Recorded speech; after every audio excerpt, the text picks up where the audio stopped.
O eternal and almighty God, from whom all power and wisdom come, we are assembled here before thee to frame such laws as may tend to the welfare and prosperity of our province. Grant, O merciful God, we pray thee, that we may desire only that which is in accordance with thy will, that we may seek it with wisdom, know it with certainty, and accomplish it perfectly for the glory and honor of thy name and for the welfare of all our people. Amen.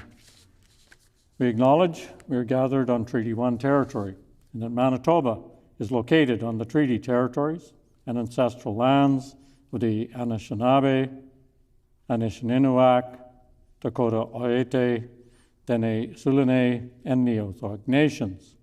We acknowledge Manitoba is located on the homeland of the Red River Métis. We acknowledge northern Manitoba includes lands that were and are the ancestral lands of the Inuit.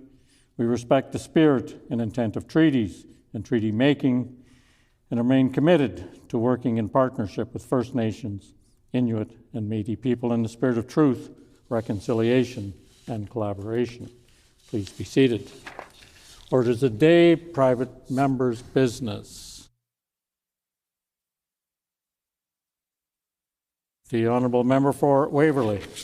Thank you, Honourable Speaker. Could you please call for second reading and debate Bill 300, the Winnipeg Foundation Amendments Act, followed by at 10:30 or sooner, if we conclude debates on Bill 300, called Bill 301, the Westminster United Church Foundation Incorporation Amendments Act. It has been announced that we will proceed to second reading of Bill 300, the Winnipeg Foundation Amendment Act, followed by second reading of Bill 301, the Westminster United Church Foundation Incorporation Amendment Act, at 10:30 or sooner. So, now second reading of Bill 300, the Honourable Member for St. Boniface. Merci, l'Honorable Président. Je, député Loisel, avec l'appui du député de la Limodière, propose la deuxième lecture et le renvoi en comité du projet de loi 300. La loi modifiant la loi sur la fondation dénommée the Winnipeg Foundation Amendment Act.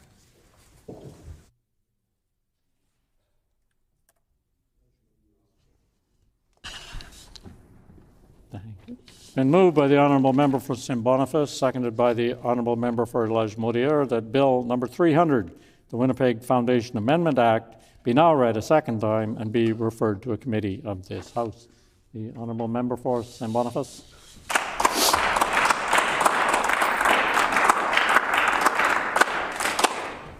Merci, l'Honorable Président, and a happy Manitoba Day to you and everyone, the day the government of Manitoba ratified the Manitoba Act, and Manitoba becoming the first province to join Canada after Confederation. So it's a day that we can all be proud of. So, Honourable Speaker, the Winnipeg Foundation should be representative of all Winnipeggers and Manitoban. The Foundation wants to create a community for all, and this is why it is important that the Foundation remains current in the work that it does so it can continue to meet the unique needs of each community. Removing the mayor from the board will support the Foundation in its goal of being as apolitical and as inclusive and diverse as possible.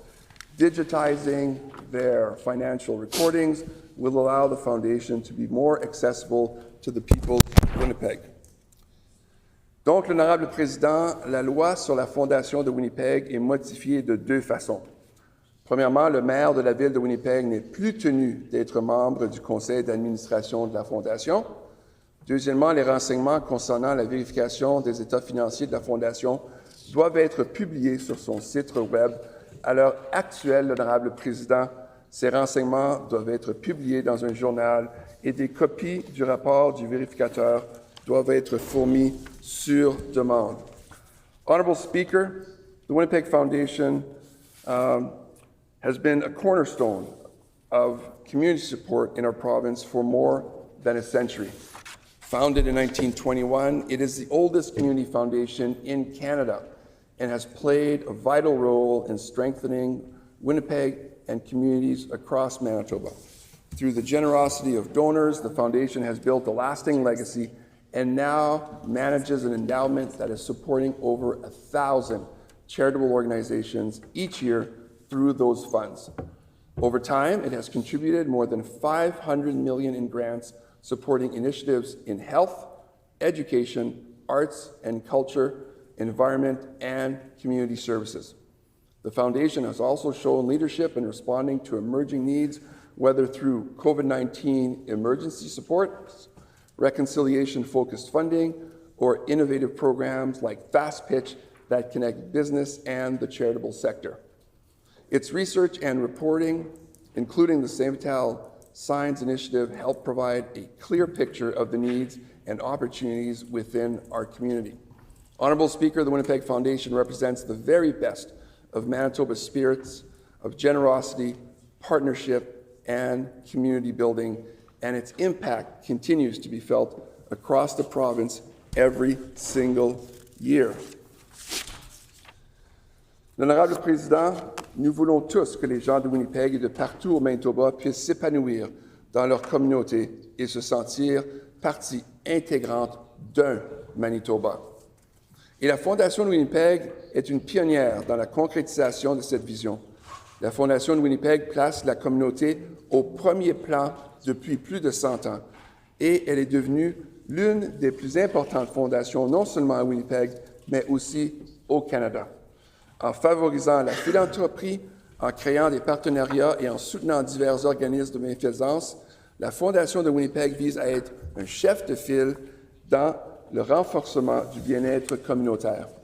La Fondation partage des valeurs importantes avec notre gouvernement, soutenir les familles, les aider à s'épanouir et bâtir nos communautés. La Fondation souhaite créer une communauté inclusive pour tous et c'est pourquoi il est important qu'elle demeure à jour dans le travail qu'elle accomplit afin de continuer à répondre aux besoins uniques de chaque communauté.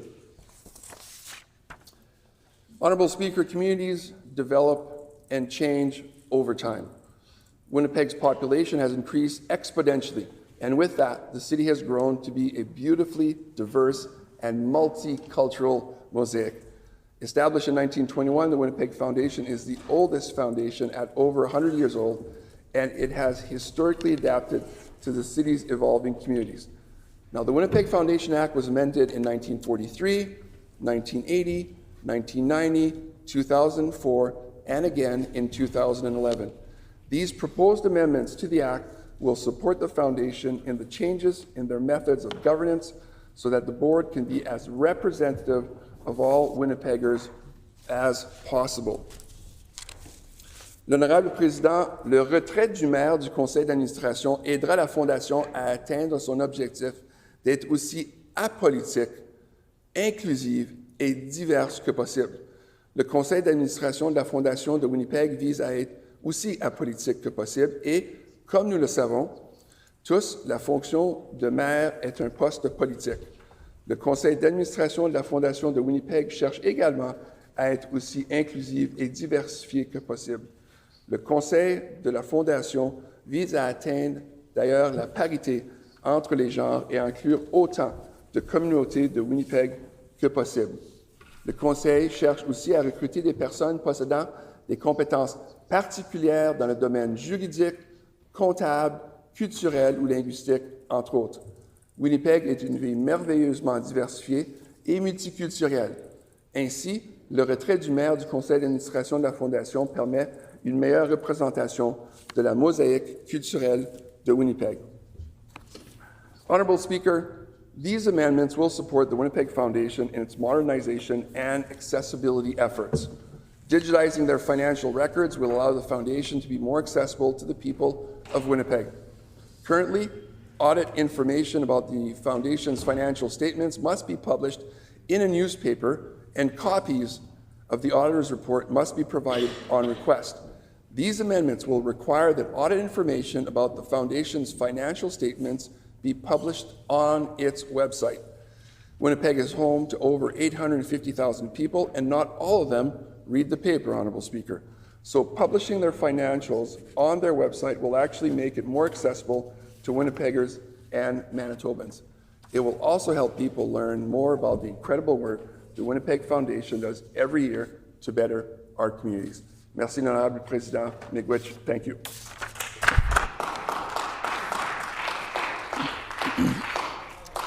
A question period of up to 10 minutes will be held. Questions may be addressed to the sponsoring member by any member in the following sequence. First question to be asked by a member from another party. This is to be followed by a rotation between the parties. Each independent member may ask one question. No question or answer shall exceed 45 seconds. The floor is now open for questions. The Honourable Member for Roblin.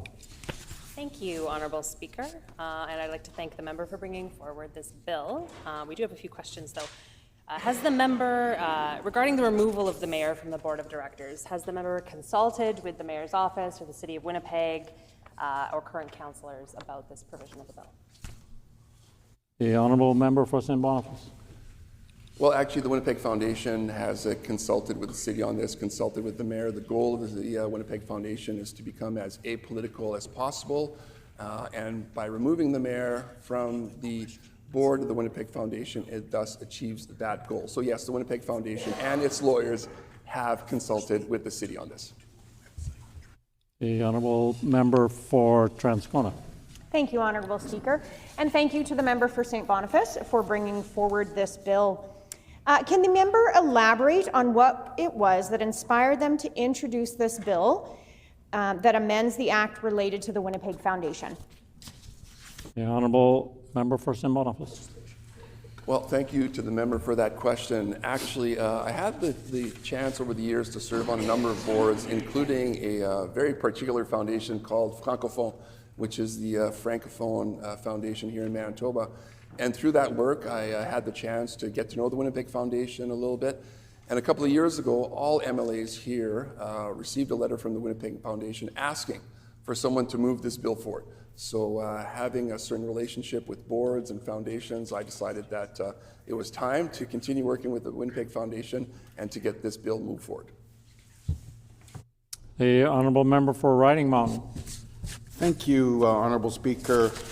Can the member tell this House whether he believes that forcing Manitobans to go to a website to get information on the financial status of the foundation is better than publicly putting the knowledge in newspapers in the province? The Honourable Member for St. Boniface. Well, thank you for that question. I'd like to remind the member that the Winnipeg Free Press is actually available online as well and available digitally. So we know that all Manitobans today have access to the internet, whether it is at home or on their phone or whatnot. So I think the goal of the Winnipeg Foundation here is to make their information more accessible to all Manitobans for greater transparency. Thank you. The Honourable Member for Transcona. Thank you, Honourable Speaker. The Winnipeg Foundation has a great relationship with the community as a whole. Could the member from St. Boniface please explain to us how the changes they're suggesting will improve that connection to the community? The Honourable Member for St. Boniface. Thank you, Honourable Speaker, and thank you for that question. As we know, foundations actually build communities across Manitoba. Not only is the Winnipeg Foundation the oldest foundation in Canada, it's one of many here in Manitoba. From all corners of Manitoba, I can think of a number of foundations that help build the fabric of Manitoba. Governments can't do it alone, so Winnipeg Foundation, its goal as the largest foundation is to help continue building community here in Manitoba. The Honourable Member for La Vérendrye. Thank you, Honourable Speaker. I'd like to ask the member what the rationale behind removing the mayor from the Winnipeg Foundation was. The Honourable Member for St. Boniface. Thank you for that excellent question from the MLA from La Vérendrye. Of course, the Winnipeg Foundation, its goal is to be as transparent as possible and as apolitical as possible. So they've consulted with the City of Winnipeg and with the mayor on this.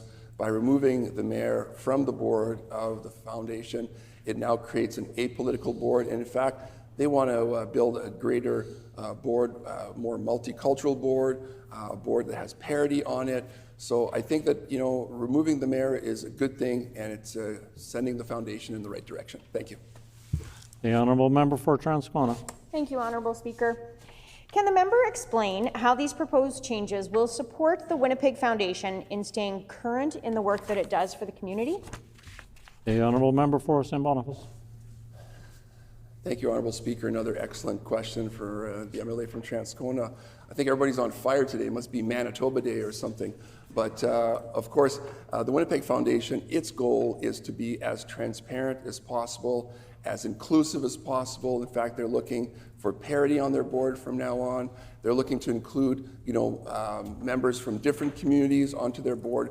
So their work is ongoing, and as I said in my comments earlier, the Winnipeg Foundation Act has been modified over the years because times are always changing, and the Winnipeg Foundation tries to stay current with the times. The honourable member for Roblin. Thank you, Honourable Speaker. Can the member tell us what is the current makeup of the Board of Directors and who is currently required to be on the board and how that will change with the removal of the mayor? The honourable member for St. Boniface.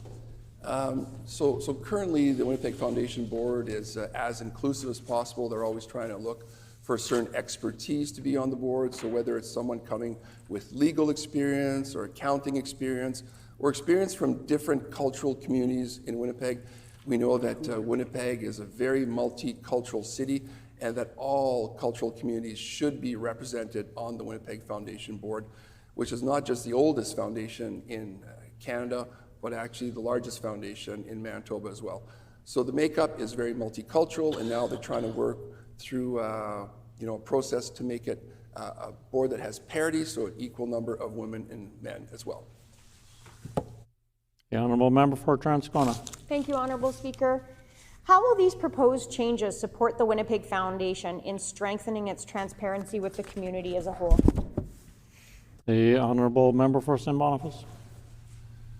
Well, as I've said before, the Winnipeg Foundation is quite a large foundation. Over the years, they've given out hundreds of millions of dollars to the community for a number of programs, and they want to make sure that moving forward, that all communities in Winnipeg are supported, that the transparency shows that good work.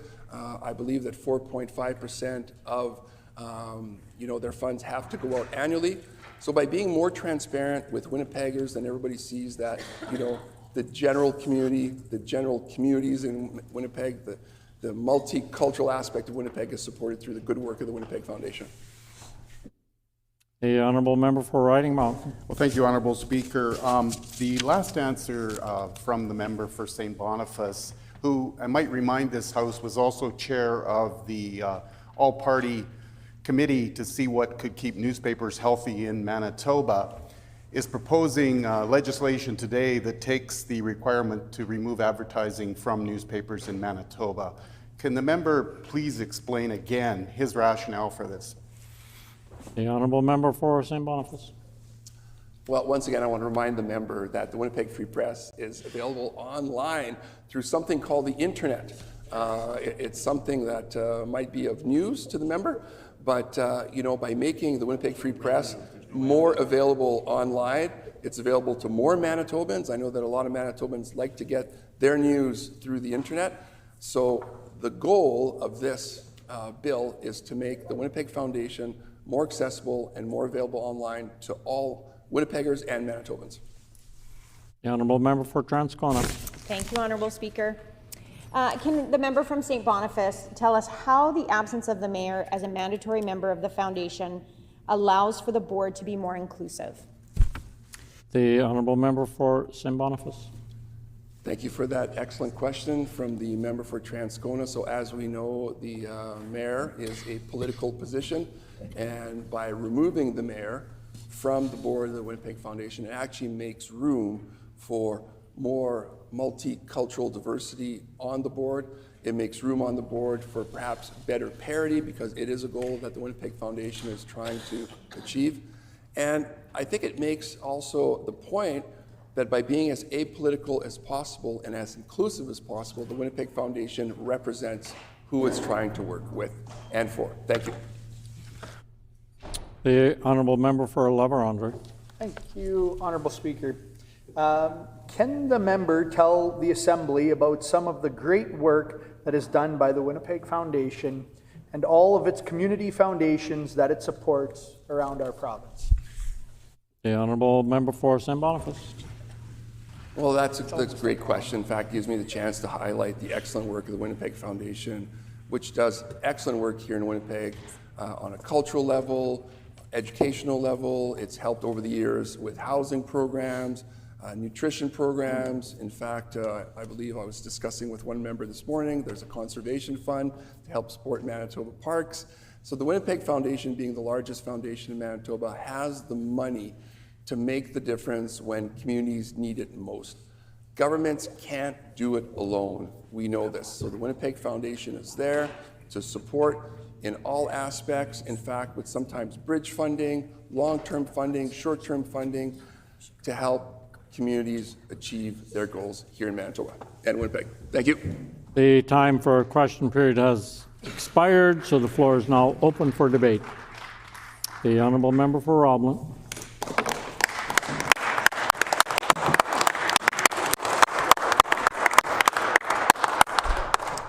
Thank you, Honourable Speaker, and if you'll indulge me for just a moment, I too would like to wish everyone a happy Manitoba Day. I know we have a practice that we do not comment on what members in the chamber are wearing, so I will just say generally that there is some very nice Manitoba tartan in the chamber today, and it looks quite sharp. I'd like to thank the member for St. Boniface for bringing forward this public bill. We know that periodically there are updates that need to be made to governing legislation for some of the institutions in our province. This is one of those occasions. But it does give us an opportunity to reflect on some of the great work of the Winnipeg Foundation and its long and storied history in our province. And as the member mentioned, the Winnipeg Foundation is Canada's first community foundation and acts as a permanent endowment to support local charitable causes. Based on data from a couple of years ago, at that point it was managing approximately $2.4 billion in assets. And last year they distributed $115 million supporting roughly 1,000 charitable organizations. They do incredible work at the Winnipeg Foundation. It was originally founded with a $100,000 gift from banker William Forbes Alloway. And its first grants in 1922 included $6,000 that was shared among 5 organizations, including the Children's Hospital. What a long way the Winnipeg Foundation has come, Honourable Speaker. In 2021, the organization marked 100 years of operation and reaffirmed its commitment to strengthening community well-being.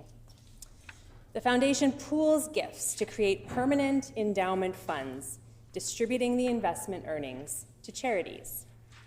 It grants across a number of program areas, including arts and culture, community services, animal welfare and the environment, education, health, and recreation. The Winnipeg Foundation also supports Endow Manitoba, a network of 56 community foundations across the province. So in looking into some of the work that the Winnipeg Foundation does and the legislation that governs them, I learned about some of the projects they funded in the last year alone, ranged from major capital projects like the Ann Oak Recovery Centre, Ganiganichik, Willow Place, and the Royal Manitoba Theatre Centre. They also funded a number of arts, culture, and heritage grants, including grants to the Manitoba Theatre for Young People, the Métis Historical Society of Manitoba, and Winnipeg Youth Orchestras. They provided funding last year to Boys and Girls Clubs of Canada, Centre Flavie, Downtown Community Safety Partnership, and Meals on Wheels. They also take care of grants in the area of environment and animal welfare. Last year they funded Ducks Unlimited, Take Pride Winnipeg, and the Canadian Animal Blood Bank Foundation. They fund a number of grants in the area of health, wellness, and recreation, including grants to the Manitoba Brain Injury Association, the Rob Nash Project, and the YMYWCA of Winnipeg, as well as a number of grants in the area of literacy, education, and employment. And as the MLA for Roblin, I just want to mention a couple of grants that were provided to organizations in the constituency of Roblin, including the Charles Wood 55 Plus Active Living Center and Hood and Dagger Productions, and I may have missed others as well. Thank you to the Winnipeg Foundation for the work they're doing across our city, across our province, and also in the constituency of Roblin. The member for St. Boniface touched on this in his remarks, but the most notable thing about the Winnipeg Foundation is its role as the architect of the community foundation movement in Canada. Now Manitoba is home to dozens of active, very strong community foundations. In the constituency of Roblin, we have the Headingley Community Foundation. Established in 1921, the Winnipeg Foundation is the first of its kind. It's also had a number of notable milestones I'll just touch on quickly. In 2022, the foundation received a $500 million bequest from a local business owner, Miriam Bergen. This was the largest gift ever made to a Canadian charity by an individual and was expected to nearly double the foundation's annual grant-making capacity over time. And that just speaks to the generosity of Winnipeggers and of Manitobans generally, Honourable Speaker. And I'm grateful that we have an organization like the Winnipeg Foundation that can enable that generosity to continue over generations. The Winnipeg Foundation also has a history of accepting community contributions, even in small amounts. Historically, one of their most celebrated moments occurred back in 1924 when they received a gift, an anonymous gift, of just $15. This donation became symbolic, establishing the Foundation's core philosophy that every gift, regardless of size, matters to the community's long-term health. In total, the Foundation has distributed over $700 million in cumulative grants since its inception, fundamentally shaping our city's social, cultural, and environmental landscape. With that, Honourable Speaker, I believe I'll conclude my remarks on the good work of the Winnipeg Foundation, and we're ready to allow this bill to come to second reading vote. No further members wishing to debate. Then is the House ready for the question? Question before the House then is second reading of Bill 300, the Winnipeg Foundation Amendment Act. Is it the pleasure of the House to adopt the motion? Agreed and so ordered. The motion is accordingly passed. As previously announced, we will now move on to second reading of Bill 301, the Westminster United Church Foundation Incorporation Amendment Act. The Honourable Member for Tuxedo. I move, seconded by the MLA for Lagimodiere, that Bill 301, the Westminster United Church Foundation Incorporation Amendment Act, be read for the second time.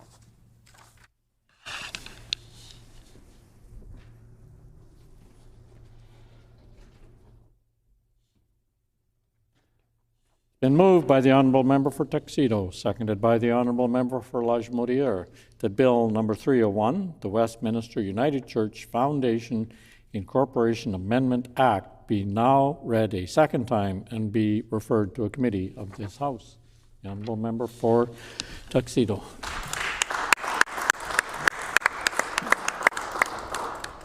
Thank you, Honourable Speaker. And this feels a little extra special for me today to be bringing this bill forward on behalf of Westminster United Church. As someone who was raised in the United Church and whose mother is now a retired United Church minister, it just holds a little extra special place in my heart to be able to be bringing this forward on their behalf.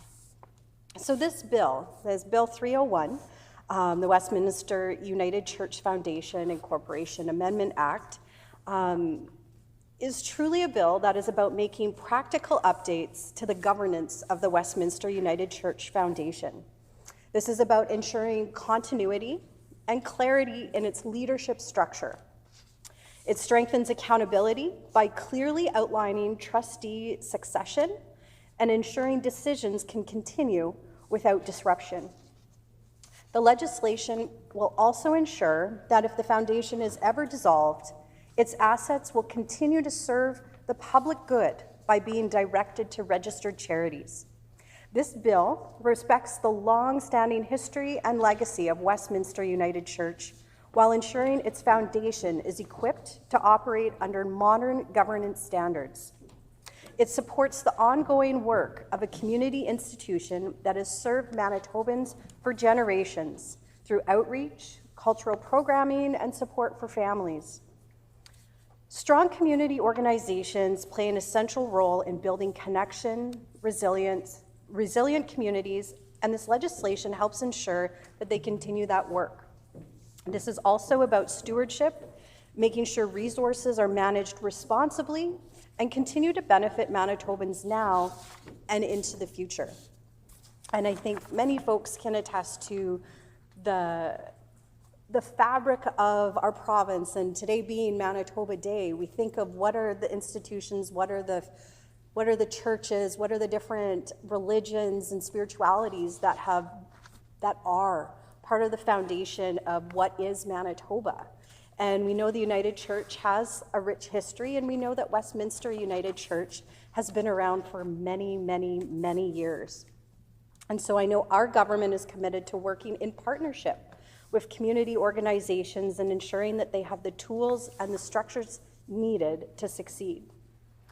So going back specifically to Bill 301, what are the practical changes that they're asking for? So the amendment that they're asking for is that if the immediate past chair position is vacant, the vice chair of the General Board of Westminster United Church is to serve on the Board of Trustees. So this is making sure when we talk about succession planning or role planning that there isn't a gap, so that decisions can continue to be made should that position be vacated, because currently that would create barriers and hiccups to processes moving forward in the foundation. In addition, the foundation's assets are to be distributed to registered charities as determined by the Board of Trustees if the foundation is dissolved. So the second part is speaking to a current reality of how their legislation is should the foundation dissolve, all the assets are to be directed to Winnipeg Presbytery, which is an entity that no longer exists. So I think you can appreciate how this could be problematic for an organization, a foundation that truly aims to serve the community and serve people, that should they dissolve, right now they have no more capacity to actually determine where their assets would be sent to. So this is truly about updating things. Maybe think of it as organizational estate planning, might be another way to think of it. But this is something that the church, the folks from Westminster United Church Foundation, they've been working to have this update for many years now. They've brought it forth to quite a few different governments over the years, and I know our government is happy to be able to support them in bringing it forward. And I know we're really hoping that this can be a non-confrontational, a way we can all in this chamber work together and support Manitobans that are bringing work to us and asking us to move forward on it. There is history around their Incorporation Act. They've been incorporated since 1968, and they have also had a previous update or amendment back in 1990, similar to the Winnipeg Foundation that my colleague from St. Boniface has previously spoken to as well. And when we think of Westminster United Church and the significant role that they play within Winnipeg, within the Wolseley community, I'd like to just lift up to the chamber here or remind folks some of the role that Westminster has played. So in the early 1900s, Winnipeg was experiencing rapid economic expansion and population growth, with new neighborhoods developing across the city.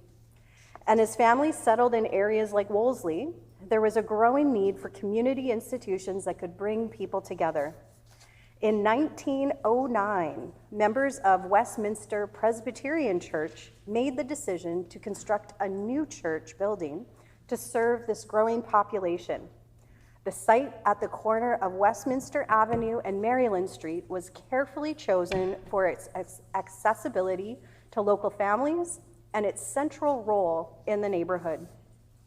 The building, which opened in 1912, was designed by renowned architect J.H.G. Russell and constructed using Manitoba Tyndall stone. giving it both durability and a distinct architectural identity. It's designed in the late Gothic Revival style, and the church features pointed arches, detailed stonework, and a prominent rose window that has become a recognizable feature of the building. Its innovative design included a steel and cast iron structural system, allowing for a large open interior space without pillars, making it ideal for large gatherings, services, and community events. And then the church also became known for its exceptional acoustics and its cassavant pipe organ, one of only a few of its kind in Winnipeg, further establishing it as a cultural landmark. At its height, Westminster was one of the largest congregations in Western Canada, serving not only as a place of worship, but as a central gathering space for the community. Over time, as Winnipeg has continued to evolve, Westminster adapted alongside it, remaining a constant presence while responding to the changing needs of Manitobans. And today, the church stands not only as a historic building, but as a symbol of generations of community life, service, and connection that have taken place within the walls. Westminster United Church continues to be making contributions to Manitoba and Winnipeg. For generations, they've served, as we've said, as a hub for community life, but also as we are evolving as a province, as a city, new things have evolved within the church. Like they have now childcare is something that is a significant role within the community. As we know, childcare is often discussed in this place, and since in 1965, the Westminster's Care Center was established in response to a growing need for childcare within the community. So some could say they were ahead of their time. What began as a small initiative to support working parents has grown into a well-established professional childcare program that continues to serve families today. The center has played an important role in child development, offering a safe and supportive environment where children can learn, grow, and build social connections. It reflects Westminster's long-standing commitment to meeting the practical needs of the community. And Westminster has also made significant contributions to youth engagement over the years through recreational programming, leadership activities, and the use of the gymnasium and community spaces. The church provided opportunities for young people to develop skills, build friendships, and stay connected to their community.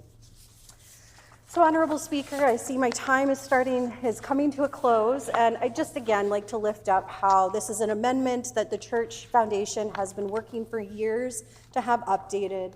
They're wanting to be good stewards of their assets, of the building, of the space that they're responsible for, and they want to make sure that should some changes happen down the road, that processes are in place, that their good work can continue to help others in their legacy. So thank you. A question period of up to 10 minutes will be held. Questions may be addressed to the sponsoring member by any member in the following sequence. First question to be asked by a member from another party. This is to be followed by rotation between the parties. Each independent member may ask one question. No question or answer shall exceed 45 seconds. The floor is now open for questions. The Honourable Member for Spruce Woods. Can the member explain why this is the right time to modernize the governance structure? The Honourable Member for Tuxedo. I thank the member from Spruce Woods for this question. Yes, it right now is the right time. Well, they might actually argue the right time was maybe 10 or 12 years ago. Winnipeg Presbytery no longer exists. And so if an entity no longer exists, but they are the ones that have control over should the foundation dissolve, that can be very problematic. So now is absolutely an essential time for this amendment to pass. Thank you. The Honourable Minister of Innovation and New Technology. Thank you, Honourable Speaker. River Heights is a location in which there's a lot of this sort of work going on. I've been engaged with my own community around the same sorts of issues. Could the member speak to why it is important to update governance structure for Westminster United Church Foundation in order to ensure continuity and accountability moving forward? The honourable member for Tuxedo. Oh, I thank my colleague for that question. The United Church in and of itself is based similarly to government. They really value having clear policies, procedures, and governance structure. And if that structure is no longer serving, if it creates a challenge in accountability and responsibility, then things need to be updated and changed. And now is absolutely the right time for this amendment to happen so that the Westminster Foundation can continue to be accountable and responsible in how they conduct themselves to do the good work that they do. The honourable member for Midland. Yeah, thank you, Honourable Speaker. Can the Minister explain how the proposed changes will improve continuity and stability on the Foundation's Board of Trustees? The honourable member for Tuxedo. Oh, and I thank the member opposite for my new title, but I will just remind them I am still just a member.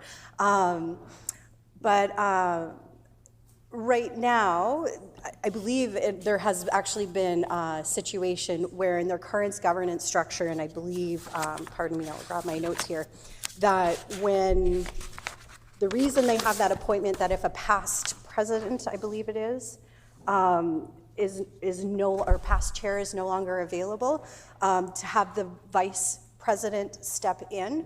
I believe they had an instance where there was an actual hole and they weren't able to move forward some of their business. So this is to make sure that the honourable member's time has expired.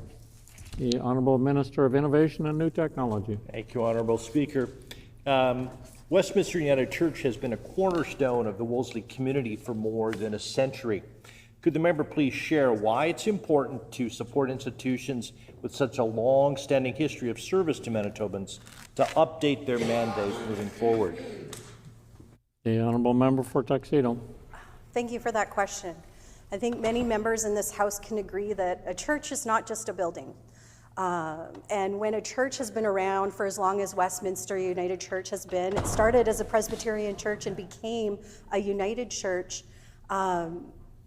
It is part of the community's foundation, part of the fabric of day-to-day life with their child care center, with their youth programming. I'm quite certain there's different musical events that happen. It is a space for community connection, and we know, especially in this day and age, to have safe spaces that are inclusive and welcoming to all Manitobans are so important. And we want to support organizations and groups and churches that Member's time has expired. The honourable member for Spruce Woods. Thank you, Speaker. I would like to ask the member, how will the updated Act better protect charitable assets and donors? The honourable member for Tuxedo. I thank the member for that question. As I previously mentioned, the current structure has that should the foundation dissolve, all assets go to Winnipeg Presbytery, which is an entity that no longer exists.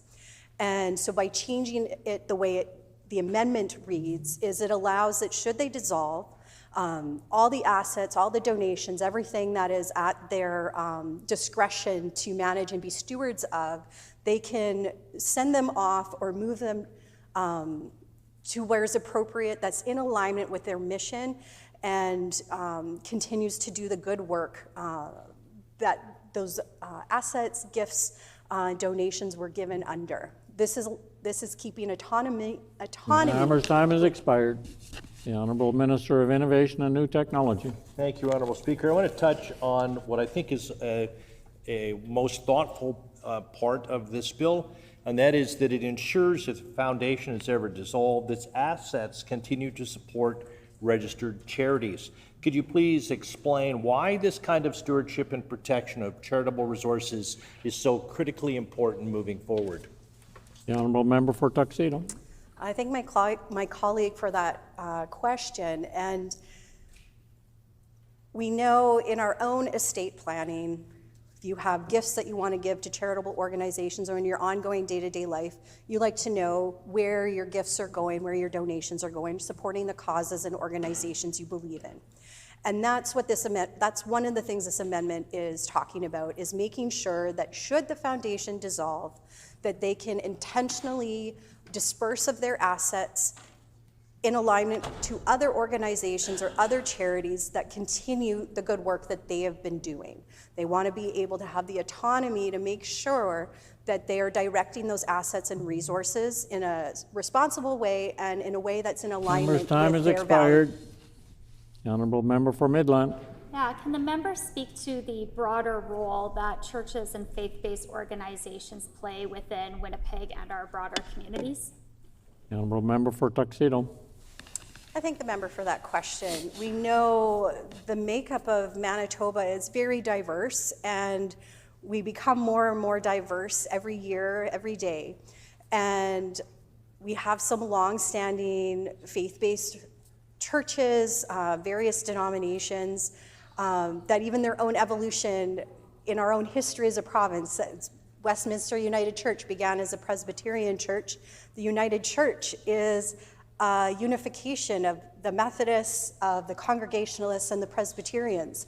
And so much of the church's own history is kind of similar to Manitoba in that it is about collaboration, coming together as a community, evolving and adapting Member's to time meet has the needs. expired. The Honourable Minister of Innovation and New Technology. Thank you, Honourable Speaker. The Westminster Children's Care Centre is one example of how the church has supported families and children over the years. Could the member highlight how initiatives like this demonstrate the ongoing impact of community organizations?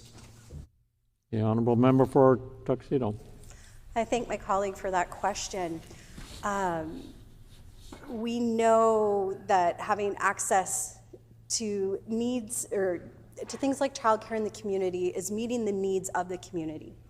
And churches, other faith-based organizations or community spaces are so important in our communities to make sure that we are bringing communities together, that we are bringing people together, that we are creating a solid foundation for our young people to support them to be healthy members of our society as they continue to grow and evolve. And churches often are about meeting people where they are. I know in the United Church, a big part is about meeting people where they are with open arms. Member's time has expired. The honourable member for Spruce Woods. Can the member outline how this bill will ensure accountability and transparency in the management of the Westminster United Church Foundation? The honourable member for Transcona.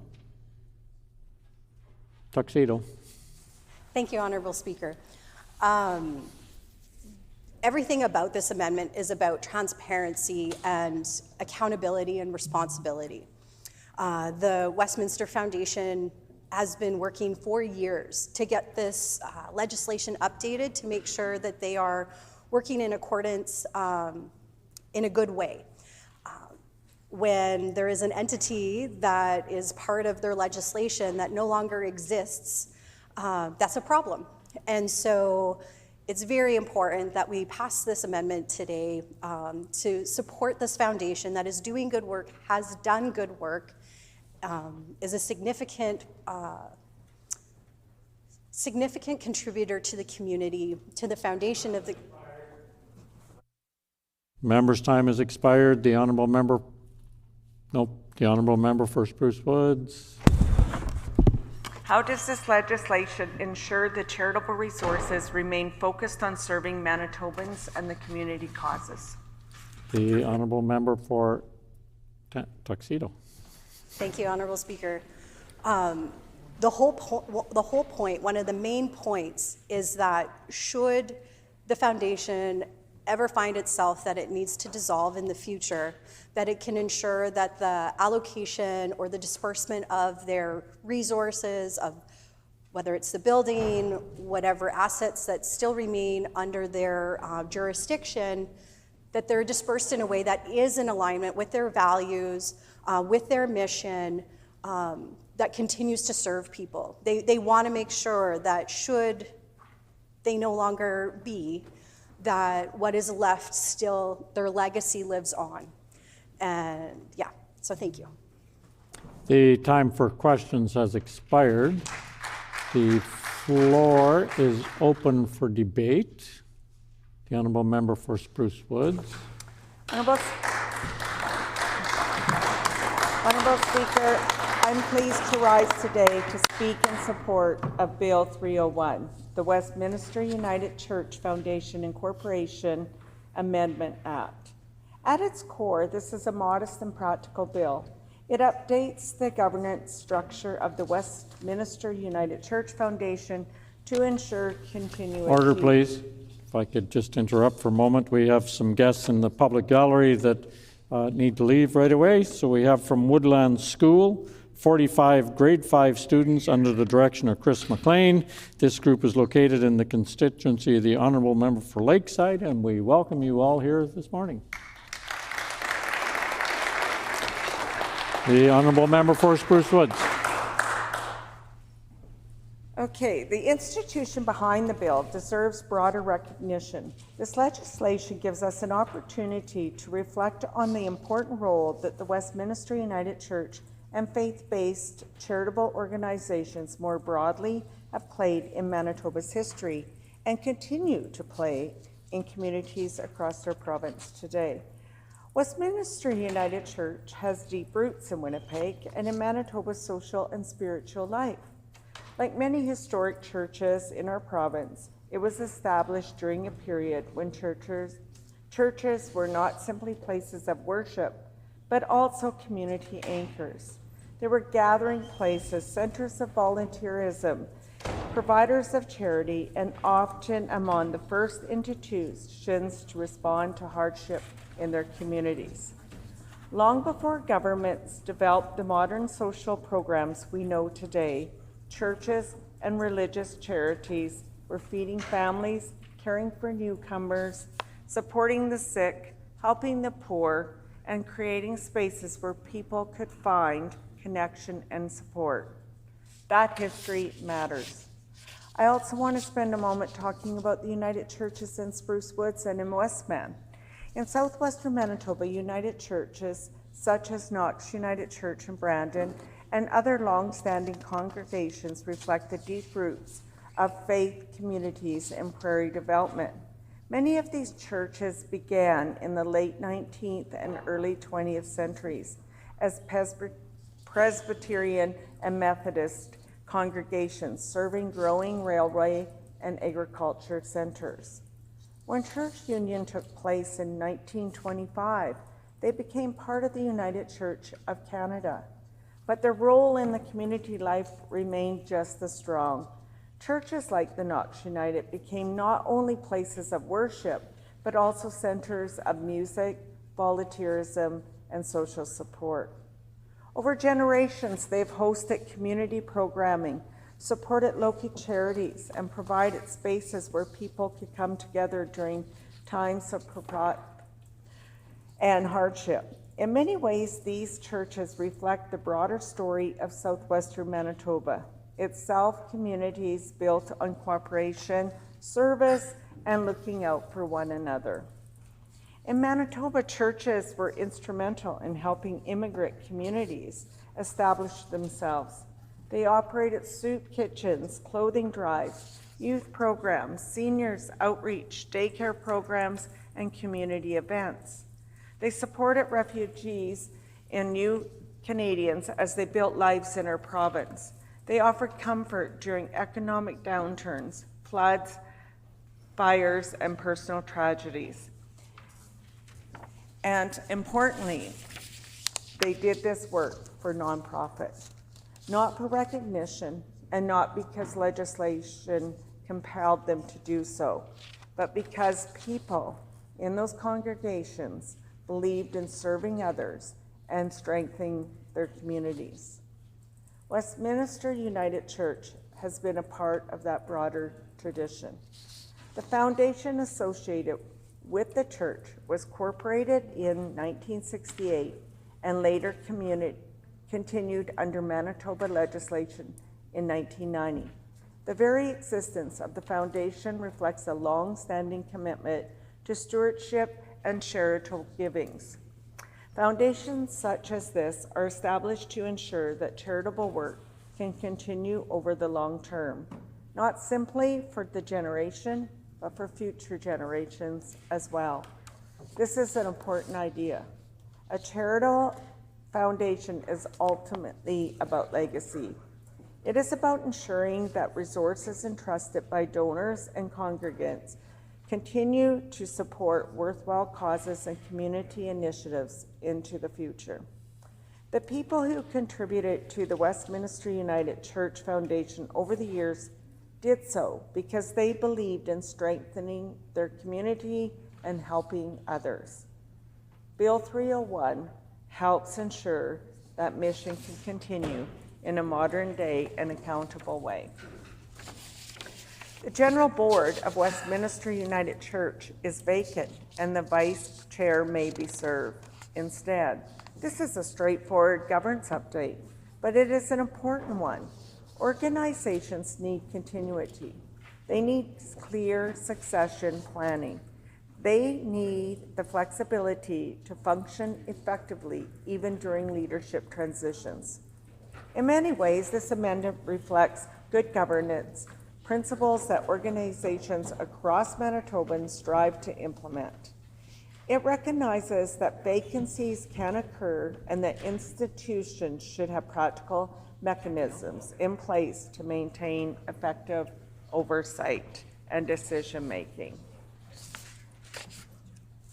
The second amendment concerns the dissolution provisions of the foundation under Bill 301. If the foundation is dissolved and after all debts and liabilities are paid, any remaining assets must be distributed to registered charities as determined by the board. Again, this is a very reasonable modernization. Thank you.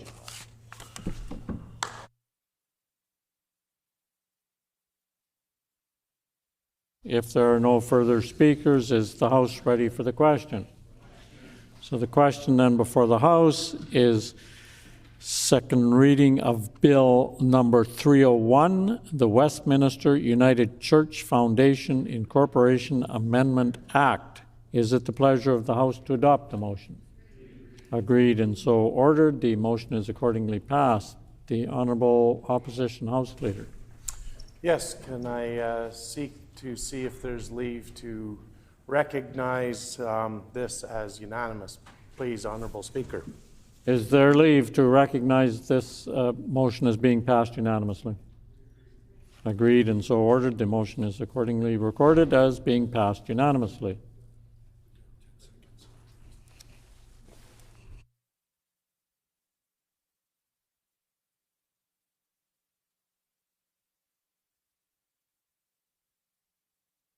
Order please, the hour being 11 o'clock. We now move on to private members' resolutions. The resolution before us this morning is resumption of debate on resolution number 7, the national strategy for silver alert, standing in the name of the honourable member for Swan River, who has 9 minutes remaining. The honourable member for Swan River. Thank you. Thank you, Honourable Speaker. At its core, a silver alert is a simple idea. When a vulnerable person goes missing, we act quickly, we share information widely, and we give the public the ability to help on this very important issue. It builds on a model that Canadians already understand. Amber Alerts have shown us that when information is shared rapidly and directly, outcomes improve. People pay attention. Communities respond and lives are saved. The question before us is, why would we not apply that same urgency to vulnerable adults? Here in Manitoba, we have already taken important steps. In 2017, former Brandon East MLA Len Islifson brought forward amendments to the Missing Persons Act to establish a silver alert framework. That work made Manitoba a leader in recognizing the need for better tools to respond when vulnerable individuals go missing. It was thoughtful legislation grounded in a clear understanding of public safety and community responsibility. And it reflected something important, that government has a role not just in responding to crisis, but in preparing. Order. I'd ask that we stop the clock, and I'd ask the member if he has a headset with him that he could use.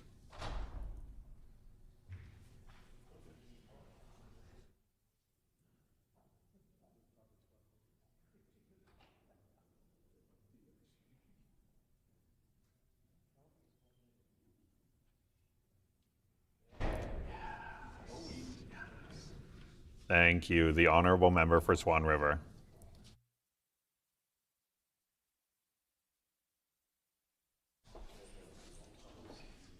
Okay. The previous Progressive Conservative government made investments to strengthen community-based supports, working with organizations like the Alzheimer's Society of Manitoba to ensure individuals and families had access to information, guidance, and services. Programs like First Link helped connect people earlier in their journey to the supports they needed. Investments in home care and caregiver supports recognize that safety often begins at home with the people who know and care for someone best.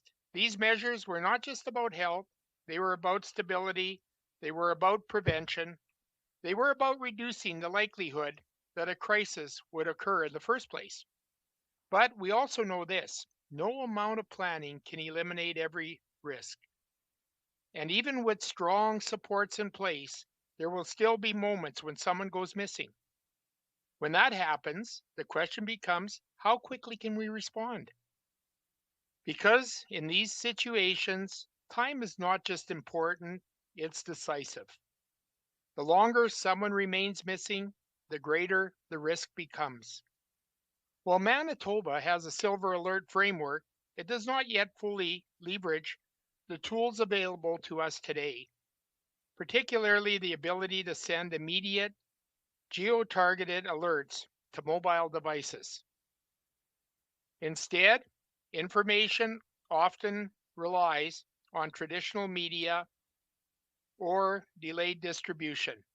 That approach has value, but it's not enough. Not in a world where most Canadians carry a cell phone.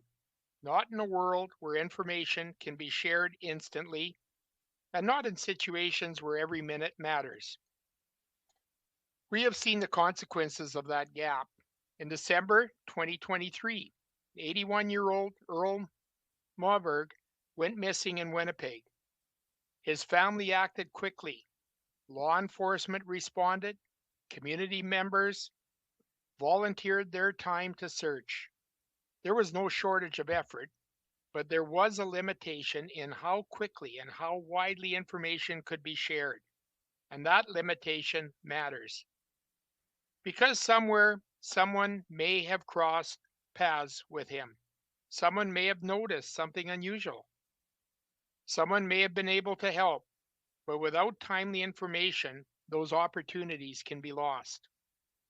Families like the Maubergs have turned their experience into advocacy, calling for a system that would notify people directly through their phones in the area where someone was last seen, and it is supported by thousands of Canadians who have signed petitions and spoken out of this issue. At the national level, there is now an opportunity to act. The approach is both efficient and effective. It uses infrastructure that already exists.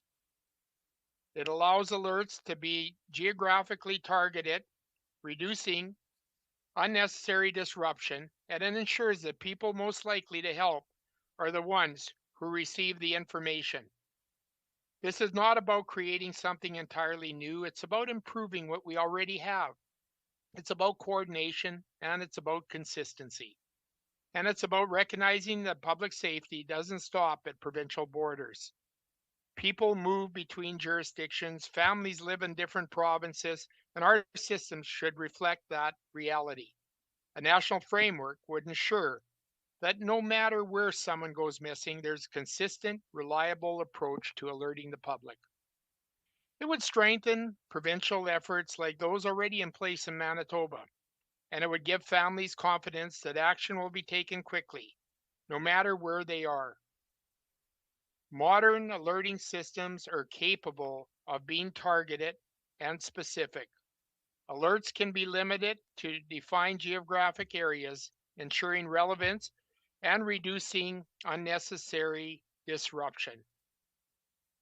This is not about sending more alerts, it's about sending smarter alerts. And when weighed against the potential to save a life, the balance is clear. Honorable Speaker, Deputy Speaker, the issue ultimately comes down to values. Do we believe that vulnerable individuals deserve the same urgency of response as anyone else? Do we believe that families deserve every possible tool to help find their loved ones? Do we believe that when a solution is within reach, we have a responsibility to act? I believe the answer to all of these questions is yes. Manitoba has already shown leadership through the work of Len Isleifson and the steps taken to establish a provincial framework. Now we have an opportunity to build on that leadership, to work with our federal partners and to support a national approach, and to ensure that when a vulnerable person goes missing, we are ready to respond quickly, effectively, and together. Because at the end of the day, this is not about technology, it's about jurisdiction. It's about people, and it's about families, and it's about making sure that when someone is lost, we do everything we can to bring them home. Thank you.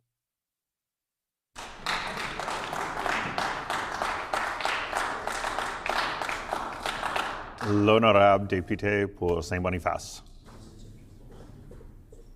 Thank you, Honorable Deputy Speaker. It's an honor to have the chance to speak to this bill this morning, this bill which is, in my mind, about public safety, well-being, and empathy. In fact, in St. Boniface, we have a long tradition of empathy. We have the oldest hospital in Western Canada, St. Boniface Hospital, which actually celebrates its roots to 175 years this year. We have a number of seniors' homes, Place des Pins, Place Aulneau. We have Action Marguerite. We have 400 Demeurons, etc.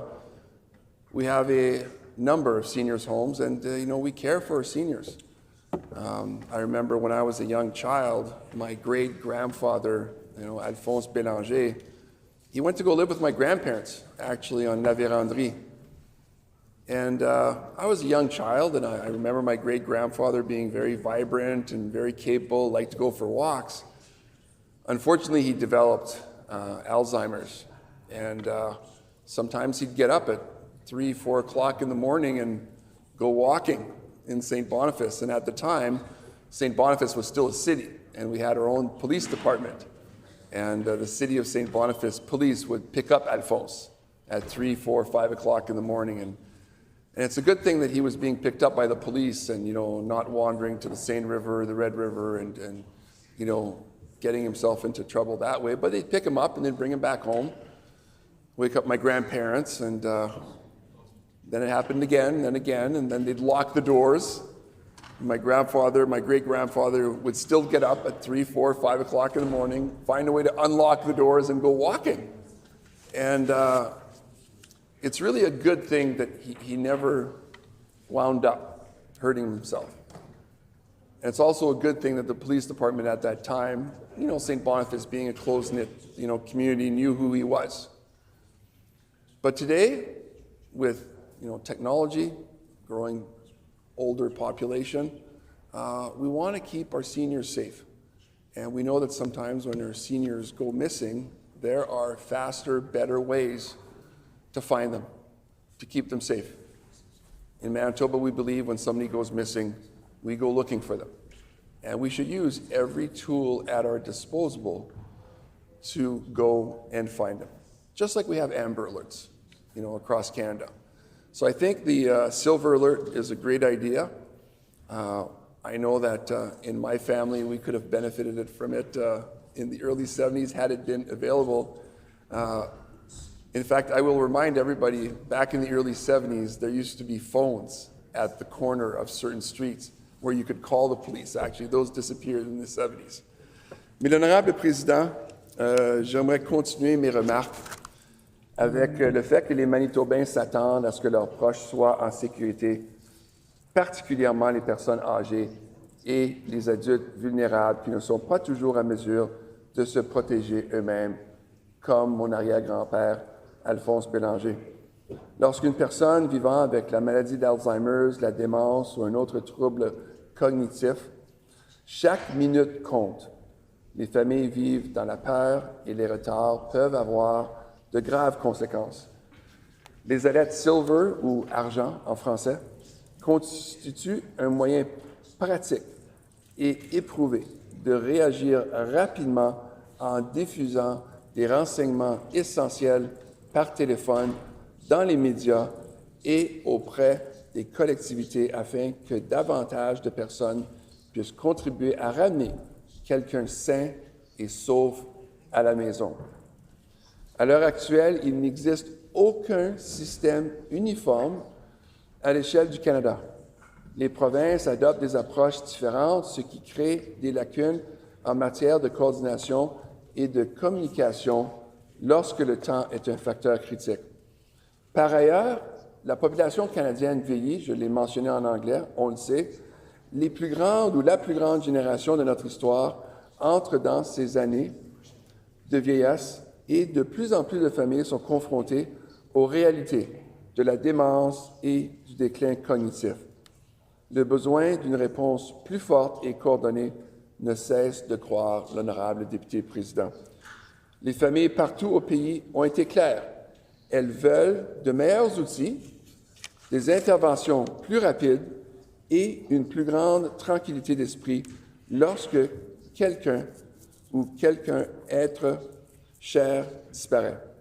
Notre gouvernement agit déjà pour soutenir les personnes âgées ici même au Manitoba en renforçant les soins de santé, en élargissant les soins à domicile, en investissant dans les soins de longue durée et en créant un nouveau poste indépendant de défenseur des personnes âgées. D'ailleurs, le défenseur des personnes âgées est venu en poste, on le sait, au mois de novembre dernier. Notre gouvernement agit déjà pour soutenir les personnes âgées ici, même au Manitoba. Donc, cette motion, l'honorable député président s'appuie sur ce travail en réclamant une approche nationale à l'échelle du pays, une approche pan-canadienne qui garantit une action cohérente et coordonnée, peu importe où une personne vit au Canada. Parce que protéger les personnes vulnérables ne relève pas seulement des politiques publiques, il s'agit de veiller à ce qu'aucune famille n'ait à traverser seule ces moments critiques. Donc, l'honorable député président, lorsque nous parlons des alertes argent, nous parlons avant tout de quelque chose de très, très simple et à la base, protéger les personnes vulnérables lorsqu'elles en ont le plus besoin, lorsqu'elles ont besoin d'aide. Une alerte argent n'est pas simplement un avis de personnes disparues, c'est autre chose. Il s'agit d'une intervention d'urgence sensible aux facteurs du temps, conçue spécialement pour les adultes vulnérables, souvent des personnes âgées, qui peuvent vivre avec des troubles comme la démence, la maladie d'Alzheimer ou d'autres déficiences cognitives. Il s'agit de personnes qui peuvent devenir désorientées, s'éloigner d'un lieu sécuritaire ou se retrouver dans des situations où elles ne reconnaissent pas le danger ou ne sont pas en mesure de demander de l'aide. Ce qui distingue une alerte argent, c'est la rapidité et l'ampleur avec lesquelles elle mobilise le soutien. Une fois l'alerte déclenchée, l'information est diffusée sur plusieurs plateformes, c'est important de signaler, télévision, radio et appareils mobiles, afin que les gens partout dans les collectivités soient informés et puissent contribuer aux recherches d'une personne vulnérable portée disparue. Cela transforme un cas individuel en un effort coordonné à l'échelle provinciale et même à l'échelle nationale, si le cas est besoin. À ce moment-là, les Manitobains ordinaires, conducteurs, naveteurs, familles, deviennent alors eux aussi partie prenante de l'intervention. L'honorable député président, cette participation communautaire est la véritable force d'un système d'alerte argent. Au lieu de compter uniquement sur les forces de l'ordre, le système élargit les recherches bien au-delà des patrouilles et des ressources officielles. Il permet à des milliers de personnes de garder l'œil ouvert en même temps dans les stations, sur les routes et dans les quartiers. Et dans de nombreux cas, ce sont justement les renseignements transmis par le public qui permettent de retrouver une personne saine et sauve. L'honorable député président. Nous savons que le temps est le facteur le plus critique dans ces situations. Les premières heures suivant la disparition d'une personne vulnérable peuvent déterminer l'issue de la situation. Plus d'informations est diffusée rapidement, plus grandes sont les chances qu'une personne reconnaisse un visage, un véhicule ou une situation qui semble inhabituelle. Et l'honorable député président, d'ailleurs, comme je l'avais mentionné avant, à Saint-Boniface, nous avons un grand nombre d'aînés. On veut absolument les garder en sécurité. On veut s'assurer que quand quelqu'un de vulnérable disparaisse, qu'on soit en mesure de les retrouver rapidement pour les ramener à un lieu sûr et certain, pour aussi donner à la famille le message qu'en travaillant ensemble, on est capable de garder nos communautés, que ce soit nos aînés ou autres, en sécurité. Merci, l'honorable député président. The honourable member for Lac du Bonnet.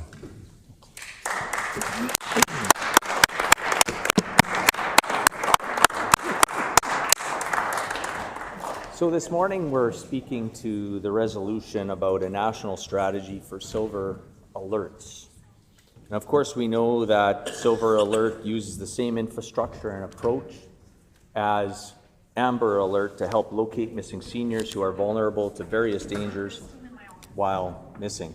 A Silver Alert is a public notification system designed to quickly locate missing seniors or vulnerable adults, particularly those with Alzheimer's or dementia. While Alberta, and of course right here in Manitoba, and I'll get to that right away, have provincial systems, Canada lacks a national cellular-enabled Silver Alert, prompting federal petitions for a nationwide strategy.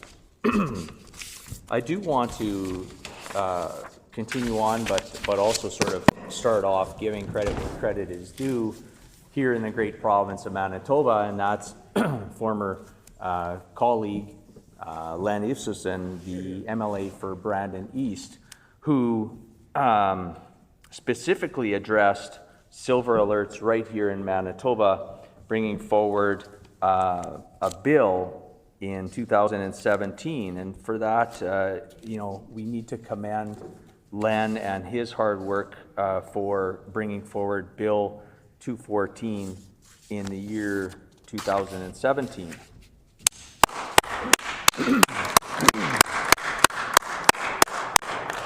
During second reading on March 14th, 2017, Len highlighted that no other Canadian jurisdiction had a Silver Alert system, stating Manitoba would be the innovators, and that Ontario was observing Manitoba's efforts with interest on potentially adopting one.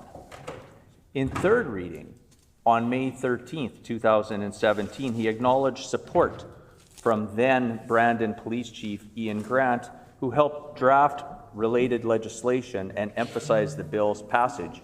I know that the current member for Brandon West aided in some of that work as well. And so former Brandon Police Chief Ian Grant and current MLA for Brandon West also deserves some accolades for moving this forward.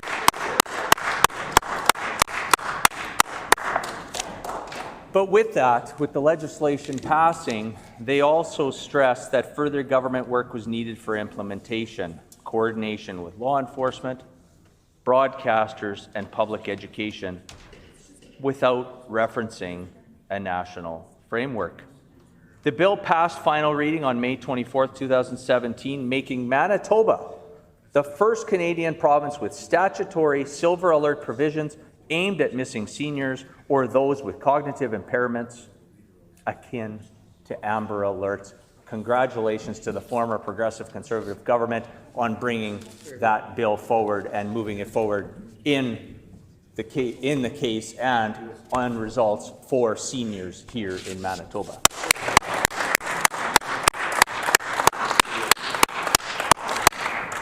We do also know, Honourable Deputy Speaker, that under this current government, and it's interesting that, and I'm hoping that the member for Kildonan River East is listening to today's comments being put on the record, that this current NDP government had, unfortunately, when they formed government, had cut the Department of Seniors and Long-Term Care, which we had a dedicated minister and department absolutely advocating for seniors and long-term care here in the province, and this Canoe government had cut that department and slid it under the large monstrosity of the Department of Health. And I don't feel, and we don't feel, that seniors in long-term care are getting the attention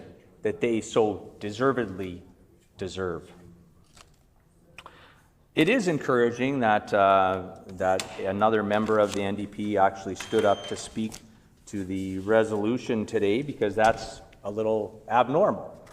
Usually what they do is they put one or two speakers up, usually a cabinet minister, which in this case they put a cabinet minister up during private members' time and spoke to this to this particular resolution, which is calling on the federal government, of course, to get a national strategy for silver alerts. It is interesting that none of the sitting cabinet ministers nor the premier has had the conversation with the member for Kildonan River East to actually send a letter or something.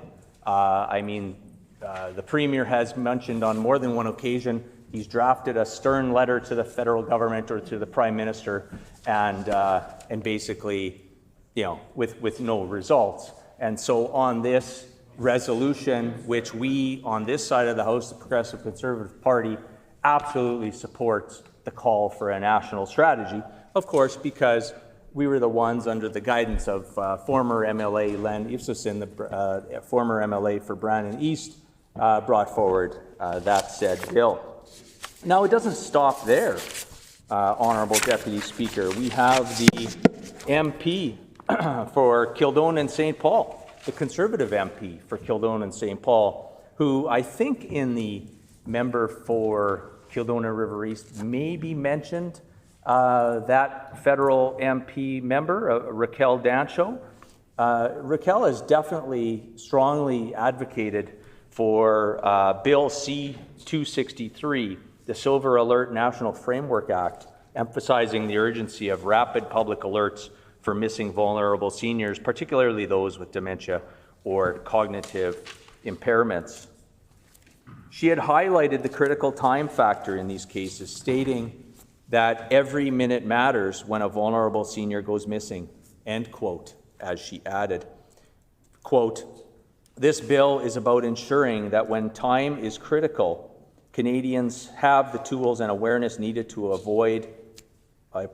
awareness needed to help bring loved ones home safely," end quote. I think that's the goal of all party stripes here in the Manitoba Legislature, is to make sure that seniors or vulnerable adults experiencing various different cognitive disabilities are safe. And again, that's why I believe that the Progressive Conservative government had put in a Ministry of Seniors and Long-Term Care. And again, the first minister of that so happened to be Scott Johnson. And I know that he toured the province many times, speaking with various different senior advocacy groups and trying to make sure that the good work had continued to make sure that seniors and long-term care was a high priority. Unlike the Canoe government, one of their first initial steps was when they formed government in 2023 was to cancel that department. I don't quite understand the rational thinking behind that. Maybe there wasn't any rational thinking behind that, but it was a move nonetheless by this premier. So it just sort of shows where the priorities are of this premier. So I'll go back to MP Raquel Dancho for a couple seconds, and I'd like to say that her advocacy draws directly from the 2023 disappearance of Winnipeg senior Earl Moberg, who was never found. Inspiring an e-petition she sponsored that gathered over 7,300 signatures calling for a national silver alert system. She stressed that the bill's role in addressing Canada's aging population, noting that by 2030, nearly 1 million Canadians may live with Alzheimer's, with up to 60% at risk of going missing, and the risk of serious injury or death rising dramatically after 12 hours. She also positioned the framework as a complement to Amber Alerts, requiring federal collaboration with provinces, territories, and law enforcement to set national standards for timely, targeted public alerts. I know that it falls under the jurisdiction of the federal minister for public safety, and I'm hoping in the upcoming months, when our provincial ministers have their FPTs, that they will bring this forward to the federal ministers and try to get this rolling a lot faster than the work that we've seen here in Manitoba to date on advocating to the federal government. I look forward to hearing more speakers on the topic of silver alerts, a national strategy.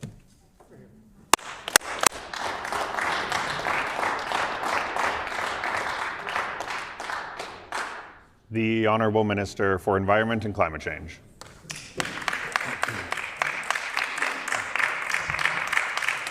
Thank you, Honourable Deputy Speaker, and happy Manitoba Day to all Manitobans. Always a special day when we can recognize that. I'd also like to thank the member for Kildonan River East for bringing forward this important resolution and for really being such a strong advocate for seniors in our province, whether we're talking about healthcare, whether we're talking about seniors' homes, personal care homes, or in this case, silver alerts. It's been really inspiring to watch the member for Kildonan River East be such a strong voice for some of our most vulnerable. And that is exactly what happened in this case, where the member for Kildonan River East has been very involved with the Moberg family and in the search for Earl Moberg. And, you know, I give my condolences to the family. Obviously, this is a deeply moving incident and something that, you know, we hope Manitobans never have to go through. This is not a partisan issue. This is, there's times when there's partisanship in the chamber for sure, but there's also issues where I think all Manitobans can recognize the need for something. And I think in so many instances, we lose sight of that. But in this one, I hope that all members of the chamber will come together. And the whole premise of this is that when someone goes missing, we go looking. That was the whole idea with searching the landfill. That was something that was successful. That was something that hopefully brought some closure to a number of families.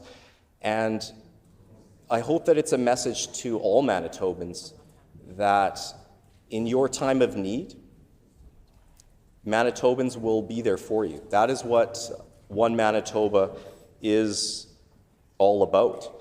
It's about we come together.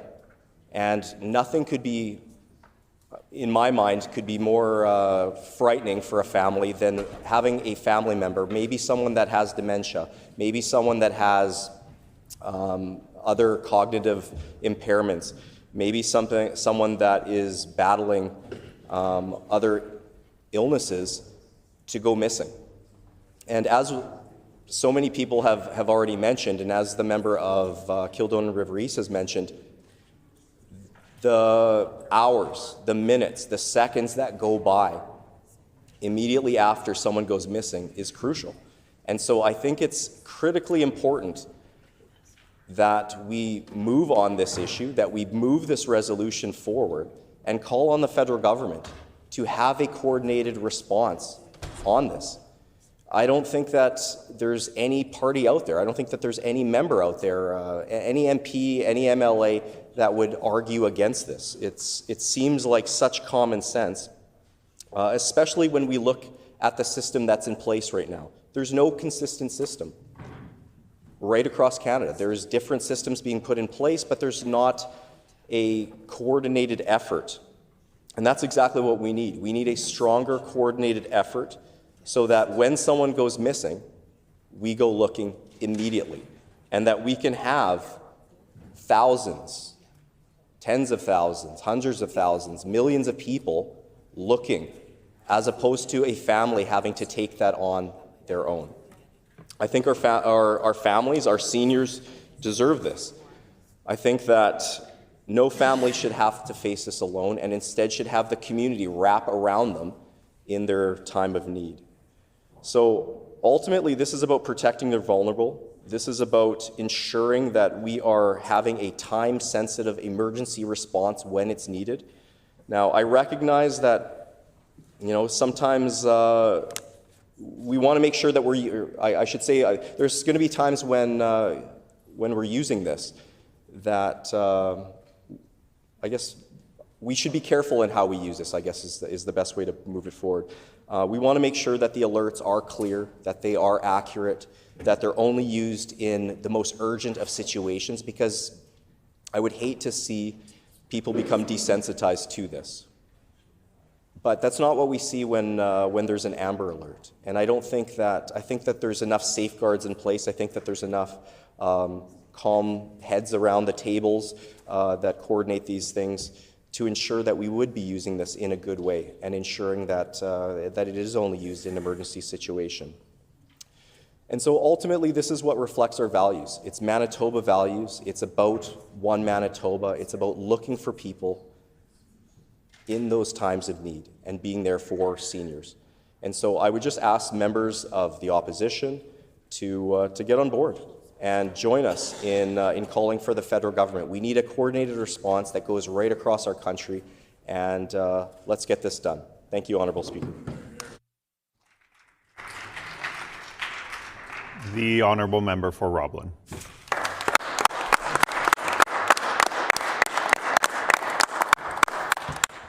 Thank you, Honourable Deputy Speaker. I'm very pleased to rise this morning on Manitoba Day and put a few words on the record with respect to the resolution from the member for Kildonan River East. It's an important resolution. I think I'd like to start by first talking a little bit about what a silver alert is, as I've had to explain this to a couple of constituents who had asked me about this. I learned that a silver alert is a public notification system designed to quickly broadcast information about missing seniors, especially those with cognitive impairments. Much like Amber Alerts that we are all familiar with, used in cases of missing children, these alerts mobilize communities.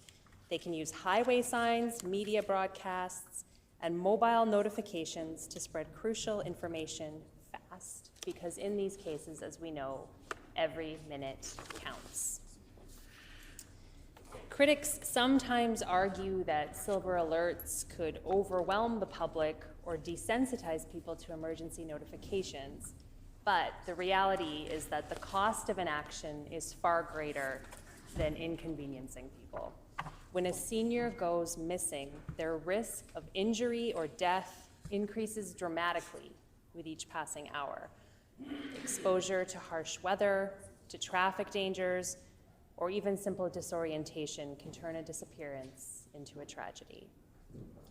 Silver alerts are not just about finding someone, they're about giving families hope, giving law enforcement a powerful tool, and giving communities a chance to act with compassion. They also send a broader message, an important message, that seniors matter, that their lives, their safety, and their dignity are worth protecting. As we all know, we all have seniors in our lives that are important to us. These are the people who raised us, taught us, and built our communities. Supporting Silver Alerts is one way we can stand up for them when they're at their most vulnerable. And in places like Manitoba, where Silver Alert systems have been implemented, they have already proven effective, helping locate missing seniors faster and saving lives. So expanding and supporting these systems is good policy. Alberta and Manitoba have both established Silver Alert protocols. And due to rising dementia cases, there are a number of petitions ongoing to establish a federal system that would enable immediate geo-targeted alerts to cell phones when a vulnerable senior disappears.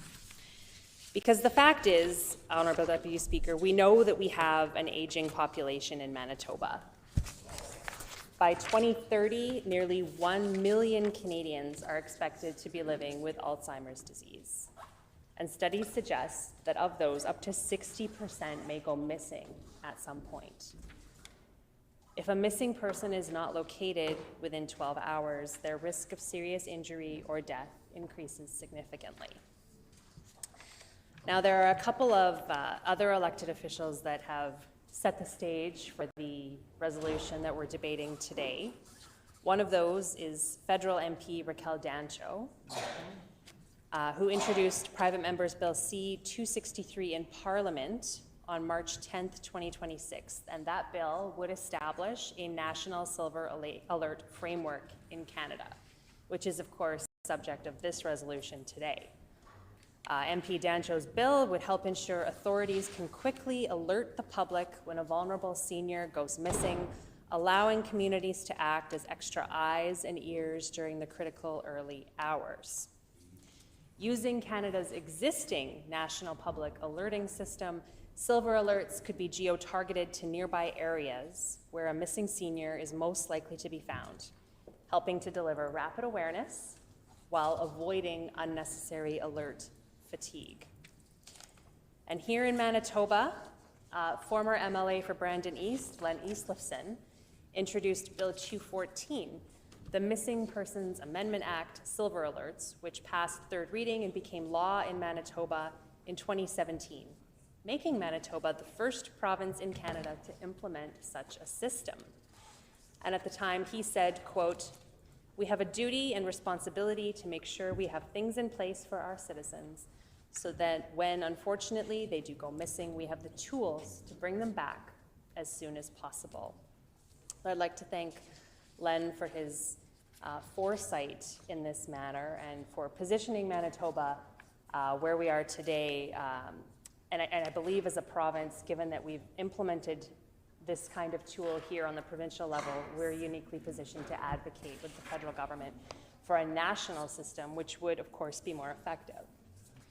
And now you may be asking yourself why the MP for Kildonan River East, or sorry, the MLA for Kildonan River East and the MP for Kildonan St. Paul have both been active on this issue.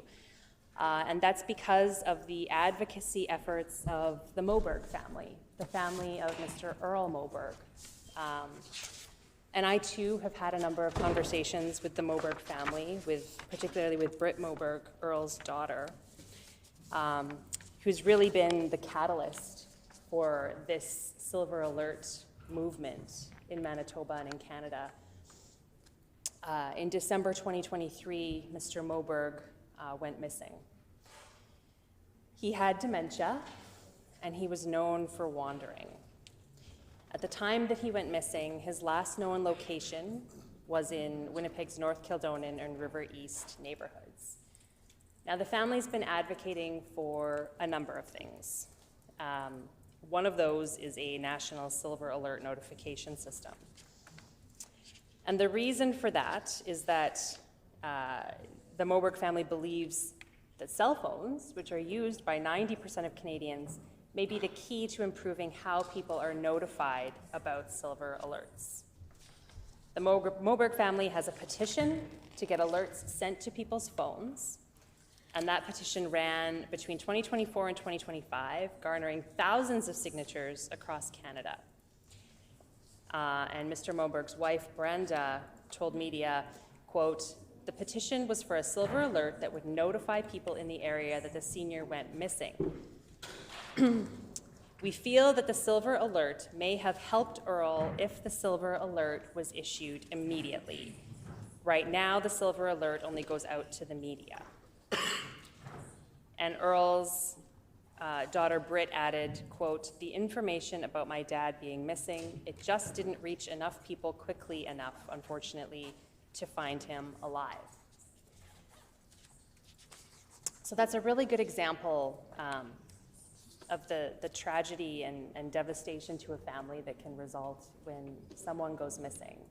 And we have before us the potential for a national tool that could help prevent these types of tragedies. And I also want to touch on, I believe it's the third clause of the resolution we're debating today, which talks about critical incident reviews and some of the gaps that they have identified. And certainly, for members' awareness, there was a critical incident review conducted in the case of Mr. Moberg and the home care services he was or was not receiving.